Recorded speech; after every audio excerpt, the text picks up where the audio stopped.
அம்மா போய் கேட்டதுக்கு நான் அப்படிலாம் பழகல, சாமி சத்தியமாக நான் அண்ணனால பழகிறேன் அப்படின்னு சொன்னாங்க.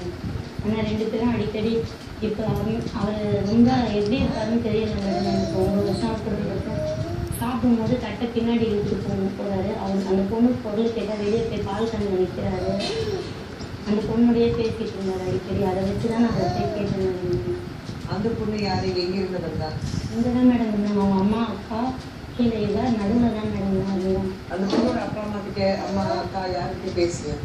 எல்லாருக்கிட்டையும் பேசினா யாருமே நம்பல மேடம். இது அப்புறம் உங்க கணவர் திடீர்னு காணாம போயிட்டாரு, அந்த பொண்ணோட ஓடி போயிட்டாரு சொன்னீங்க. ஆமாம் மேடம். சாமா எடுக்கிறதுக்கு 2 மாதம் இவங்க அம்மா வீட்டில் போய் இருன்னு சொல்லிட்டாங்க. யார் சொன்னாங்க? போலீஸ் ஸ்டேஷனில். ஏன்? இவர் என் கூட இருந்தால் செத்துருவாரு, அதனால என் உங்க மாமியார் கம்ப்ளைண்ட் கொடுத்தாங்க. மகளிர் நான் ஃபஸ்ட்டு கம்ப்ளைண்ட் கொடுத்து அந்த ஃபோனை காட்டினா அவங்க வரட்டும், நீ கொஞ்சம் நேரம் வெயிட் பண்ணுமா அப்படின்னு சொன்னாங்க. நான் உட்காந்துட்டு இருந்தேன். அப்போ வந்தோடனே போலீஸ்கார மேடத்துக்கு கீழே உட்காந்துட்டு இருந்தாரு.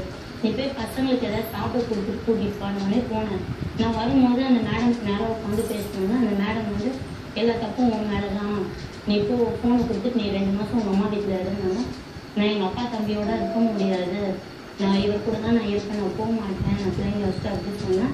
எங்களுக்கு தெரியாதா அவங்க அம்மா வந்து பையனை 2 மாதம் பார்த்துக்கிறாங்க, ஸ்கூல்லேயே இருந்தானே எங்கள் அம்மா வீட்டில் போய் இருந்தாங்க.